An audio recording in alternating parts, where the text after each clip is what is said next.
Tov, Shalom Uvracha, Chaverim Yekarim.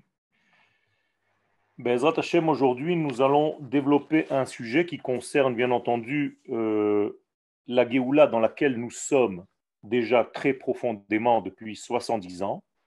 Pour les gens qui attendent encore la Géoula, j'ai de bonnes nouvelles pour vous. Elle est déjà en place depuis 70 ans, puisque la Géoula dans la Torah et chez les sages, ce n'est qu'une seule chose, le retour à la souveraineté d'Israël sur sa terre. On ne voit Ça, pas. c'est la définition de la Géoula. Ce que vous attendez, ce que nous attendons, c'est le Mashiach. C'est encore une étape dans le cheminement de la Géoula. Mais la Géoula a déjà commencé.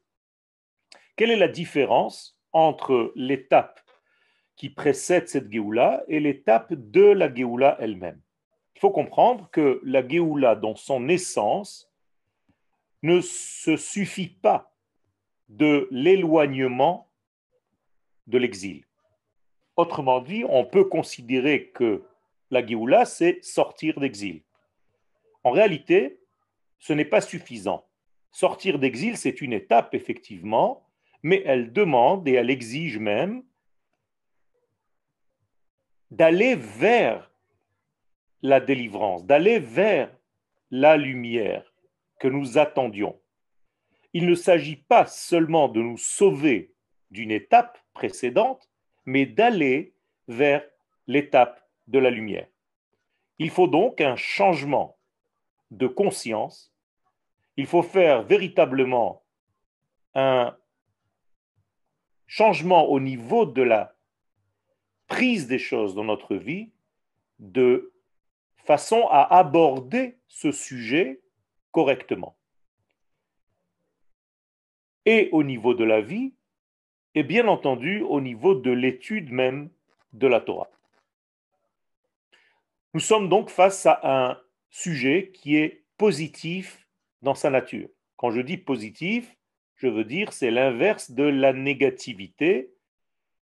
Autrement dit l'inverse du fait de nous éloigner du mal.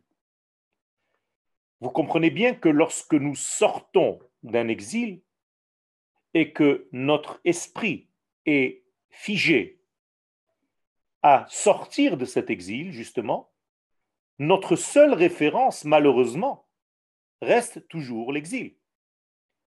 Même si c'est celui duquel nous voulons nous échapper, y échapper. Parce qu'en réalité, la seule référence, c'est celle que nous quittons. Et on ne fait pas attention à la nouvelle référence qui devrait se mettre en place, celle vers laquelle nous allons. Autrement dit, la nouveauté, la lumière, l'espoir. En exil, la forme du judaïsme a toujours été de nous sauver de ce qui nous dérangeait. On se sauvait de telle communauté, on se sauvait de telle situation pas très sympathique, on se sauvait de telle école, on se sauvait de telle association, on se sauvait de tel consistoire, et bien entendu, on se sauvait des villes où il y avait de l'antisémitisme et ainsi de suite. Finalement, le résultat d'une vie entière peut se résumer à j'ai évité telle et telle chose qui m'empêchait d'avancer dans mon judaïsme. Mais en réalité, le résumé est tout simplement avoir évité. On appelle ça dans le langage de nos sages sourd mais rat. Tu sors du mal, tu t'éloignes du mal. La Torah d'Eretz Israël exige une nouvelle formule. Elle n'est pas là pour sortir du mal, c'est terminé, mais aller vers le bien. Assez tov, fais le bien. Sour mera est terminé, maintenant tu vas vers le bien. Vous comprenez bien que, comme je l'ai dit tout à l'heure, la référence quand on sort du mal, c'est toujours le mal, mais la référence, contrairement, quand on va vers le bien, ça devient une référence de bien, une référence de lumière. Ce changement a commencé à partir du dévoilement de la chassidoute dans le monde. lorsque la Torah de la Chassidut du Baal Shem Tov, Zchuto Tagen Aleinu Amen, est apparue dans le monde, eh bien, sa nouvelle version du judaïsme, c'est non plus de quitter le mal, mais d'aller vers le bien. Tu t'occupes du bien, tu te préoccupes de la lumière, tu te préoccupes de la délivrance et tu mets de côté ton degré négatif. Je l'ai dit à plusieurs reprises, mais c'est important de le rappeler, c'est comme le tri par rapport à la semaine et le tri le Shabbat. Dans la semaine, nous pouvons trier. Quand nous mangeons, vous avez par exemple un poisson avec des arêtes. Dans la semaine, vous enlevez les arêtes pour garder le poisson. Shabbat, il est interdit d'enlever les arêtes. Shabbat, il faut prendre le poisson et laisser les arêtes. Et c'est apparemment le même résultat finalement. Mais il y a ici quelque chose d'extrêmement précis. Pendant la semaine, je dois m'occuper d'éloigner le mal pour garder le bien. Mais le Shabbat, qui correspond à la Géoula et à la terre d'Israël, je ne m'occupe plus des arêtes de ce monde, je ne m'occupe plus du mal de ce monde, entre guillemets, je vais vers la lumière, je vais vers le poisson, vers ce que je peux manger directement. Et d'ailleurs, c'est une interdiction de trier. Or, dans ce sens-là, ça ne s'appelle plus un tri, et c'est la seule possibilité de consommer ce poisson le Shabbat. J'extrapole et vous avez compris en fait le lien.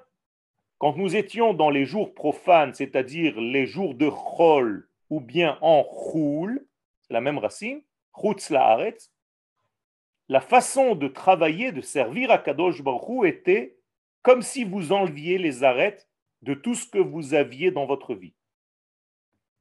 Arrête, arrête, arrête.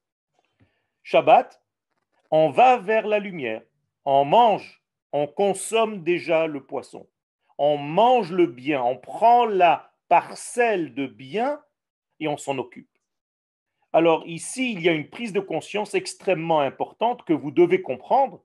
Il ne s'agit pas donc d'une halakha simple au premier degré, mais d'une halakha très profonde qui vous pousse en réalité à comprendre comment nous devons appréhender le Shabbat, appréhender la vie ici en Eretz Israël, puisque nous sommes dans ce processus et nous sommes rentrés enfin sur notre terre et la lumière est présente.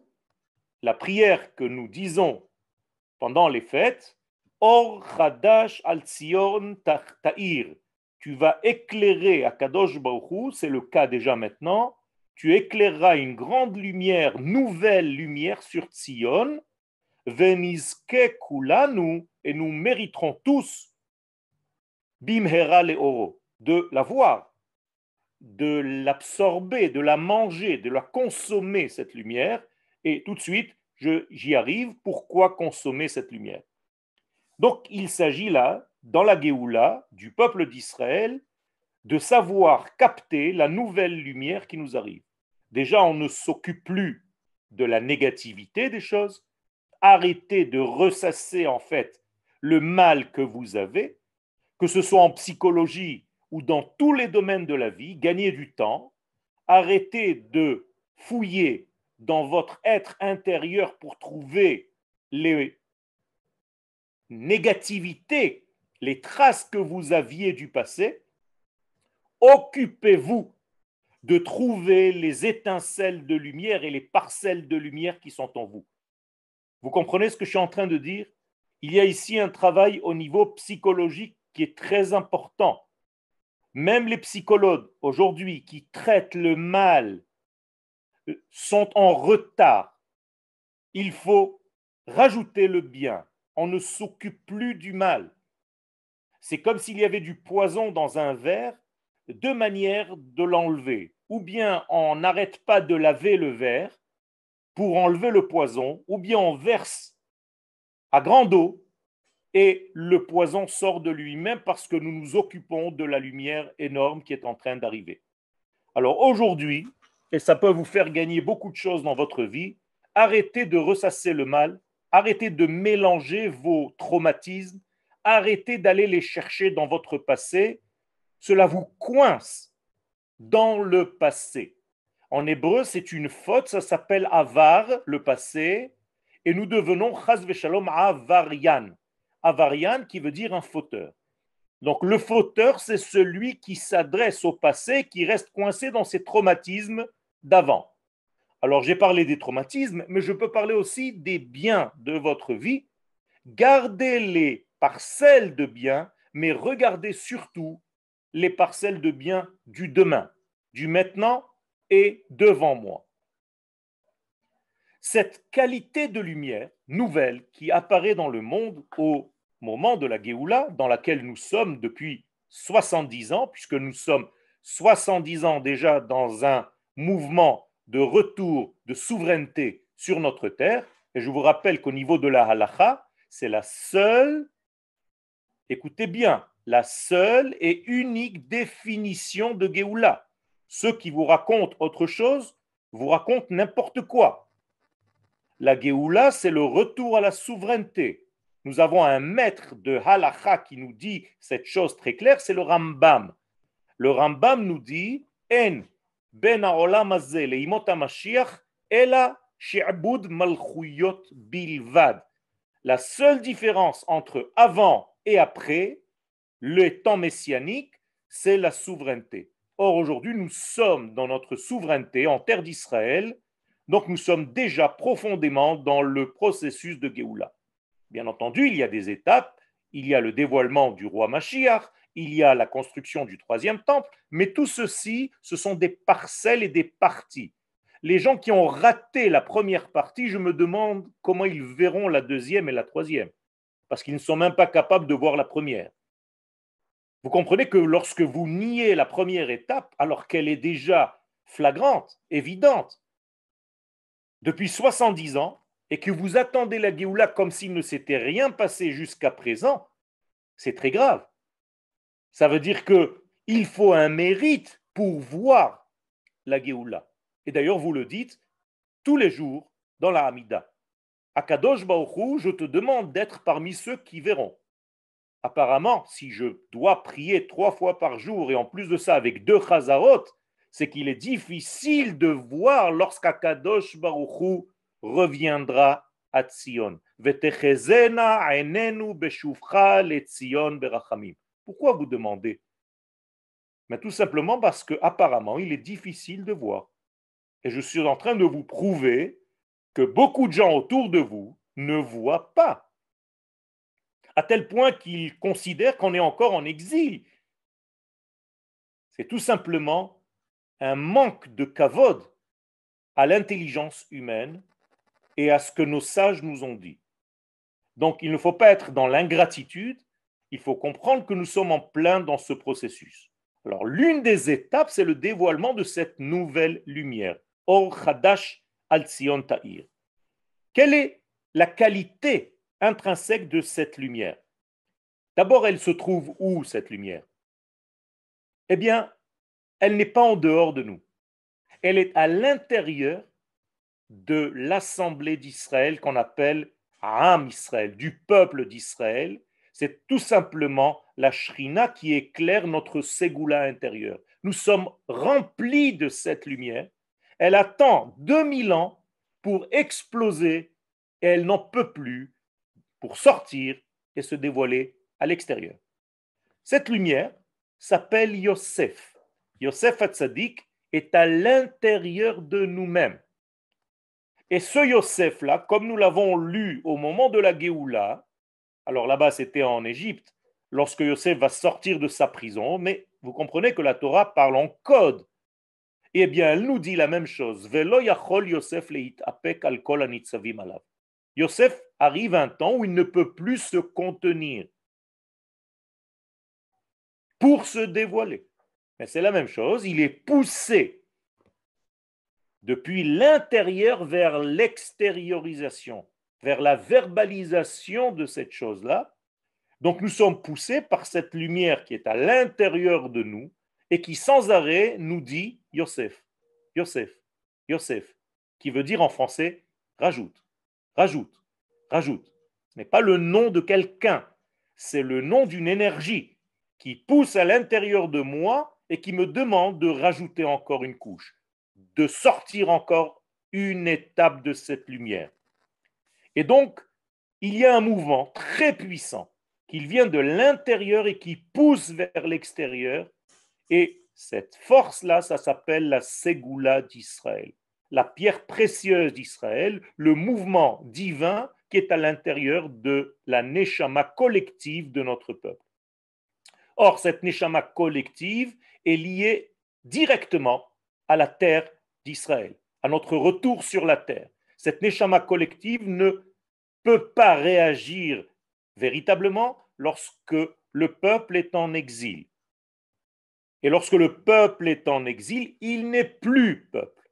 Il devient en réalité autre chose. De la même manière que Yaakov en exil s'appellera Yaakov, et lorsqu'il rentre en terre d'Israël, il reprend le nom de Israël. Israël, c'est seulement lorsque le peuple est sur sa terre. Yaakov bemarot halayla. Lorsque Dieu parle à Yaakov, il lui parle dans les ténèbres, dans la nuit, sous-entendu dans l'exil.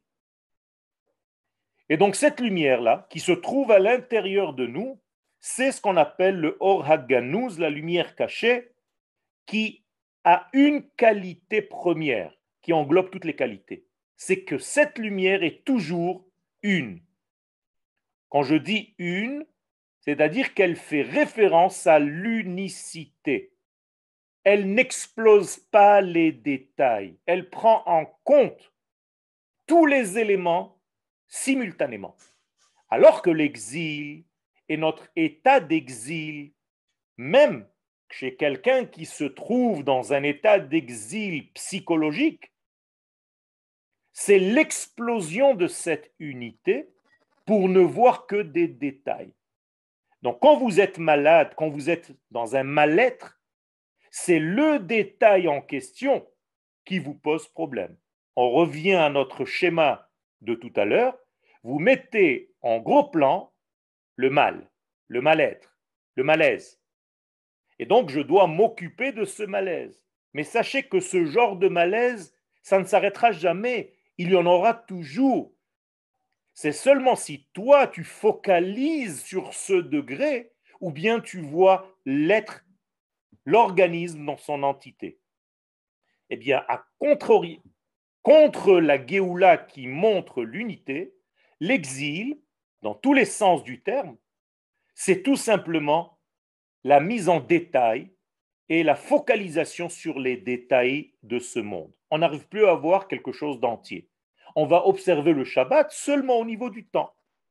Parce que tu ne sais plus, en exil, que le Shabbat, c'est aussi un territoire, que le Shabbat, c'est aussi un être. Tu as l'impression que Shabbat, c'est un jour. Donc vous avez vécu pendant 2000 ans. Nous avons vécu pendant 2000 ans en pensant que le judaïsme, ce n'est que le judaïsme du temps. Tout simplement parce que nous n'étions plus, donc il n'y avait plus d'être, et il n'y avait plus d'espace puisque nous n'étions plus en terre d'Israël. Donc tout le judaïsme était sclérosé, attaché dans un seul repère, le repère du temps. On naît, on fait la brit mila, on fait la bar mitzvah, la bat mitzvah, on se marie et on meurt. Voilà le travail d'un rabbin en dehors de la terre d'Israël. On s'occupe de la naissance jusqu'à l'enterrement. Il n'y a rien d'autre. On ne peut rien faire d'autre. Donc c'est les Shabbats, les fêtes, c'est le temps. Tout ce qui est relatif à la terre n'existe pas. Il n'y a aucune halakha puisque tu es en dehors. Et tout ce qui est relatif à l'être véritable, qui s'appelle Israël, tu ne peux pas le vivre puisque tu es en exil, donc tu vis à un autre niveau, celui de Yaakov. Vous comprenez la perte de tout ce que nous avons subi au niveau mental durant 2000 ans. Cette lumière-là, dont je vous parle, et c'est cette lumière maintenant qui est en train d'opérer et d'éclairer, et vous devez absolument y pénétrer et la laisser vous pénétrer, c'est la lumière de la Géoula, celle qui va nous donner la possibilité de retrouver l'unité des choses.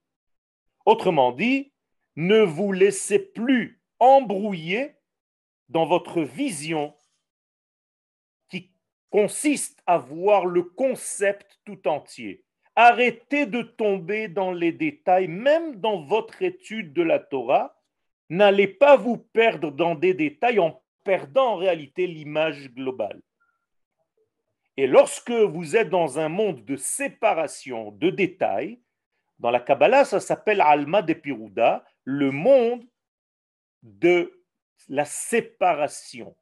Plus personne ne peut s'occuper de l'autre puisque je suis en panique. Et quand je suis en panique, je ne peux voir que moi-même.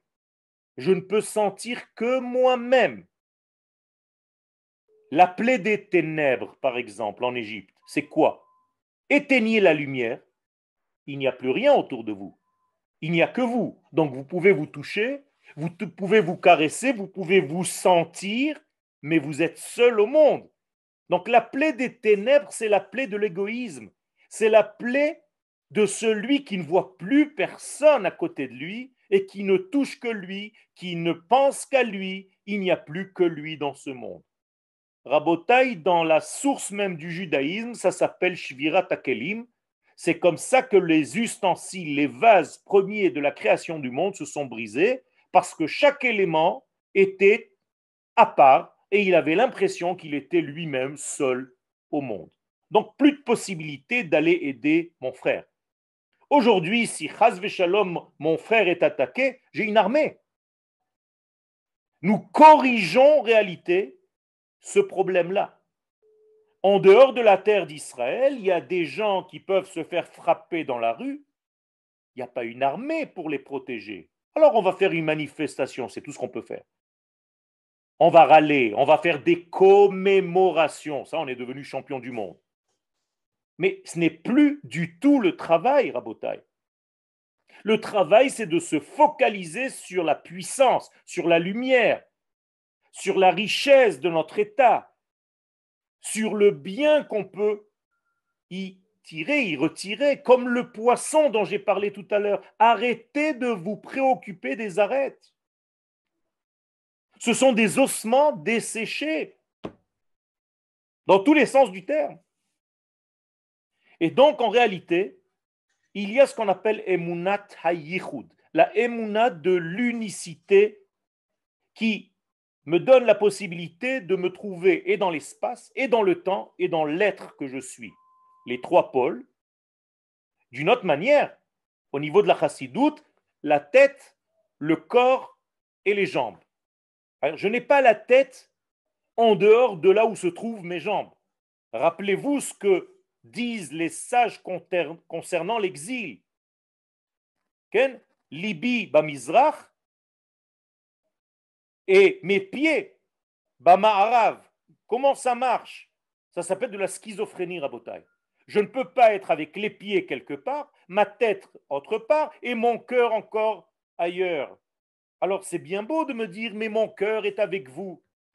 C'est très sympathique. Moi, je veux que ton corps et ton cœur et ton esprit soient ici. Parce qu'en réalité, c'est là où tu retrouves l'unicité. Encore un exemple que je viens de vous donner sur l'éparpillement de l'être. La même chose au niveau de Rosh, Toch et Sof. Rosh, c'est la source des choses.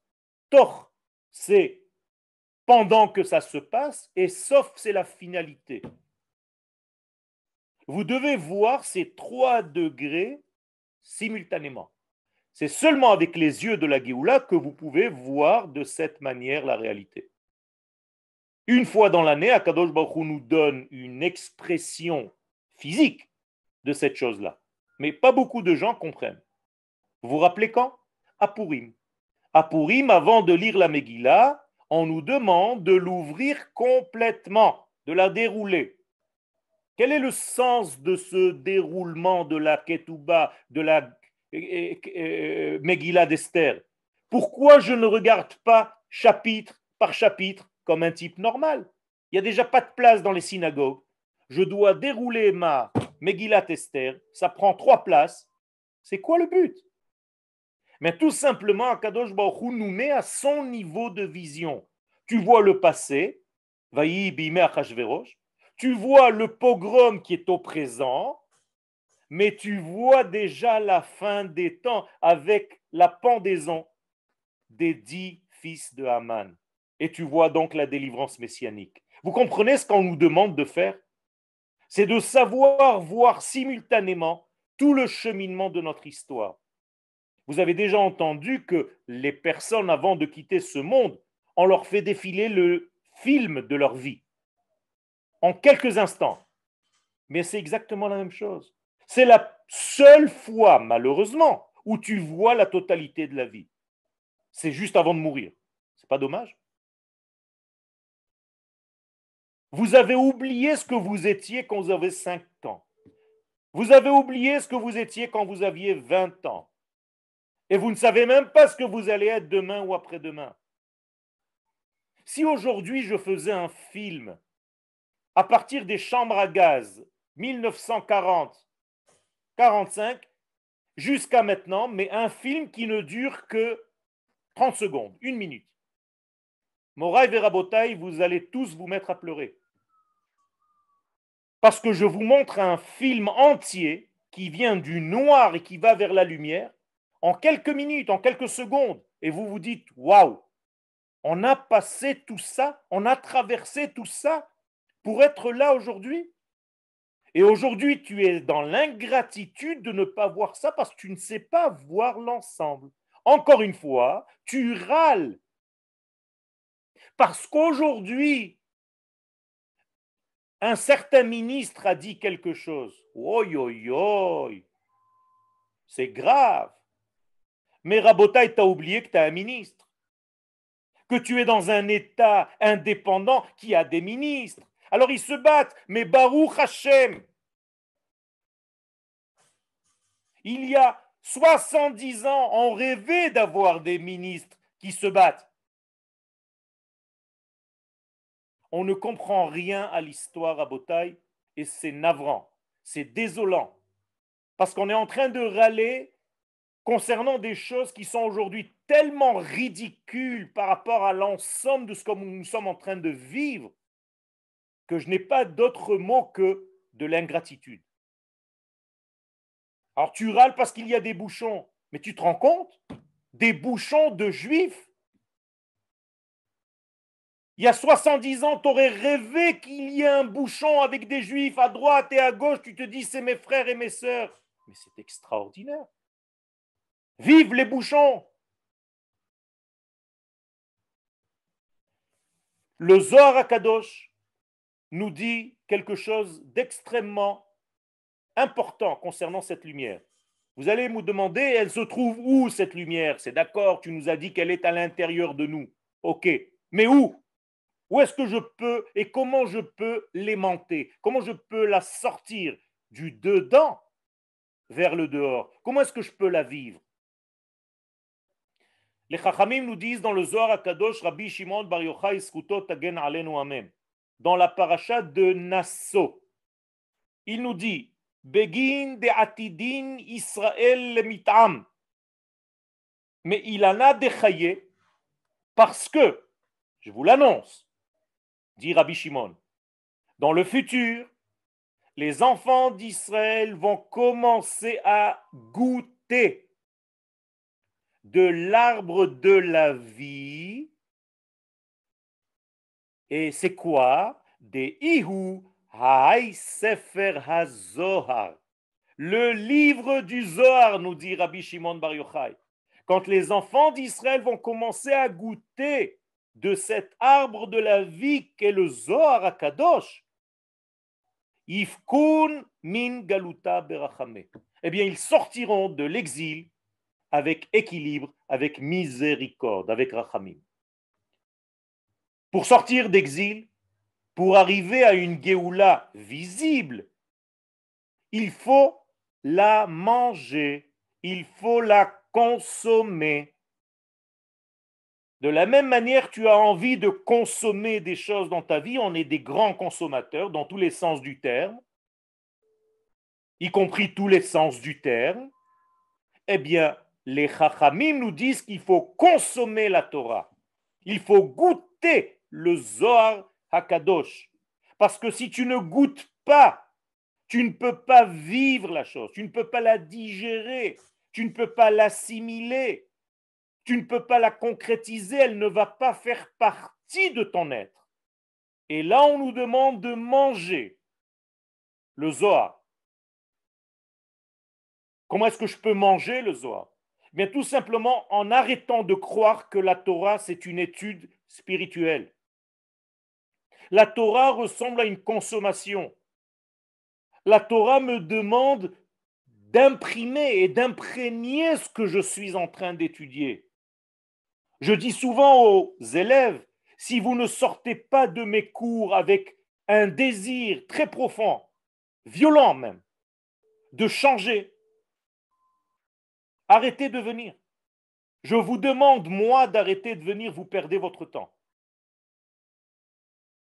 Il y a ici quelque chose d'important et de central dans le judaïsme, c'est que je dois me préoccuper de cette lumière. Et cette lumière, c'est le Zohar. Alors, quelle qualité elle a, cette lumière? Mais tout simplement, elle fait l'équilibre entre le Chesed et la Gevura. C'est pourquoi, nous dit Rabbi Shimon, ils vont sortir ce qui goûte Berachamim. Rachamim, c'est la sphère centrale qui s'appelle Tiferet. Autrement dit, nous avons deux sphères, qui est la bonté, Chesed, l'amour, Gevura, les mises en limite. Mais ça ne suffit pas. Il faut un équilibre entre ces deux-là. Il faut d'abord qu'elles se voient, qu'elles se regardent, qu'elles s'aiment, qu'elles comprennent que j'ai un interlocuteur. Et donc la partie médiane, c'est ce qu'on appelle Rachamim, comme Rechem, le fœtus qui se trouve dans la matrice de la maman. Rachamim, c'est le centre. Et c'est dans ce centre-là que je peux accoucher, véritablement engendrer cette lumière qui va faire partie en réalité de mon équilibre. Quelle est donc la nature de cette lumière? Je vous l'ai dit et je le répète, c'est votre capacité à vous éloigner de l'événement qui fait tâche parce que vous l'avez mis trop proche de vos yeux et vous ne voyez plus rien. C'est comme si je prenais ce stylo et je le mettais devant mon œil. Il n'y a plus rien, ni le stylo, ni rien du tout. Éloignez-vous et vous allez voir et le stylo et tout ce qu'il y a autour. Ça, c'est goûter de la lumière du Zohar. Zohar veut dire éclairé, splendeur, grande lumière, Zoher en hébreu, éblouissant. Te'ima, il est temps de goûter de cet arbre par l'étude de la Torah, bien entendu, mais pas une étude qui reste au niveau de l'esprit, une étude que vous mangez, que vous digérez. Et donc, c'est une invitation de l'intérieur à guérir. On nous invite à consommer quelque chose qui est bénéfique pour le corps. Encore une fois, on n'est plus dans fais attention à ce qui va rentrer dans ton ventre, mais fais attention à ce qui va rentrer dans ton ventre. Vous avez compris la différence. J'ai dit deux fois la même chose, mais l'une, fais attention à ne pas manger ça, ça, et l'autre, c'est la référence d'Eretz Israël, mange ça. Arrête de me dire ce que je ne dois pas manger. Dis-moi ce que je dois manger. Ça, c'est la Torah d'Eretz Israël. Et donc, il y a ici quelque chose qui va devenir, en fait, mes cellules. Mes propres cellules vont devenir ce que je suis en train d'enseigner et d'étudier. Tout ce que je suis en train de vous dire, c'est la correction elle-même de la faute du premier homme, qui, lui, n'a pas consommé de cette vie, de cet arbre de vie, de ce conseil de vie. En hébreu, etz, ce n'est pas un arbre, c'est un conseil. D'ailleurs, en hébreu et en araméen, itin veut dire des conseils et c'est le nom des mitzvot. Les mitzvot ne sont pas des ordres, ce sont des conseils de vie. Dieu n'ordonne pas, Dieu conseille. Itin, etzot. Et le masculin, c'est etz. Le féminin, c'est etza. Donc, manger de l'arbre de la vie, c'est pas manger de l'arbre de la vie parce que en français, ça ne veut rien dire. C'est manger d'un conseil de vie que je te donne, moi, le maître de la vie. Mange-le, il est à portée de ta main. Et quand tu vas le manger, tu vas corriger la faute de celui qui n'a pas voulu manger de ce conseil de vie et qui a préféré manger le conseil du bien et du mal. Comprenez la différence? C'est énorme. Autrement dit, il est temps de consommer ce qui n'a pas été consommé. Il est temps de manger ce que Adam Arishon n'a pas voulu manger. Si Adam Arishon avait mangé de l'arbre de la vie, avant même de manger de l'arbre de la connaissance, eh bien, il n'y aurait pas eu de faute. Il n'y aurait pas eu de faute. Il serait déjà dans l'éternité. Le problème, c'est qu'il a mangé d'abord de l'arbre de la connaissance et après il a voulu manger de l'arbre de la vie. Là, c'est trop tard. Tu viens de manger de la faute et tu vas rester éternellement dans la faute. Mais maintenant, au niveau temporel, le temps est arrivé parce que nous sommes revenus sur notre terre de consommer l'arbre de la vie qu'est le Zohar. Et ça, c'est la correction, le tikkun de Adam Arishon. Le temps est donc révolu et il est important maintenant de pénétrer dans cette étude. C'est une nouveauté extrêmement centrale. La lumière de la Géoula dont je vous parle va changer complètement votre étude, votre manière d'étudier, votre manière d'aborder un texte. Vous étiez jusqu'à présent dans une Torah intellectuelle, et maintenant vous allez passer à une Torah qui est au niveau de ce qu'on appelle les mochin de Gadlut, une intellectualité qui dépasse ton intelligence humaine et qui va pénétrer aussi dans ton cœur et dans ton corps, alors que ton étude cérébrale reste au niveau de ton esprit. On n'a jamais demandé à un mathématicien de devenir un chiffre. Imaginez-vous, un prof de maths lui dit quand est-ce que tu deviendras un 2? Mais dans la Torah, on te demande, c'est ça la différence. Quand est-ce que tu deviendras le texte que tu viens d'étudier et d'enseigner? Rabotaï, c'est un chidouche extraordinaire. Vous savez que l'un des prophètes d'Israël mangeait ses prophéties. Il écrivait la prophétie et il a mangé. Littéralement. Il faut comprendre que c'est comme ça que nous étudions la Torah. Pendant le Beth Amikdash, les Kohanim devenaient des sages avec une connaissance extrême en mangeant des beefsteaks au Beth Amikdash pendant qu'ils faisaient les korbanot. Ça s'appelait Achilat Kodashim. Ils mangeaient de la viande. La femme a quitté son mari. Le mari, il est parti au Milouim, au Beth Amikdash. Il est resté là-bas 2 semaines. Il revient, c'est un génie. Chérie, mais qu'est-ce que tu étais? Où tu étais? J'ai dit, j'ai mangé des steaks pendant 3 semaines. On a fait à la Haïch. Mais et comment tu es devenu aussi érudit en Torah? En mangeant. Parce que j'ai consommé, j'ai intériorisé le Kodesh habillé dans cette viande. Aujourd'hui, on mange du vide. Et ce que je suis en train de vous proposer, c'est justement de commencer à étudier votre Torah comme si vous mangiez, comme si vous étiez à table. Et d'ailleurs, le Rambam nous dit jusqu'à ce qu'il se remplisse, c'est presque péjoratif, ça pense. Ça veut dire qu'il faut véritablement considérer que la Torah est une nourriture. Et c'est donc une nouveauté, une révolution dans l'étude. Avec les nouvelles idées et avec une totalité de la vision des choses. Où est-ce qu'éclairera cette lumière? J'ai encore 1 minute. Sur Tzion, Or Chadash al Tzion Ta'ir. Qu'est-ce que c'est que Tzion? Tzion, c'est Yosef Hatzadik.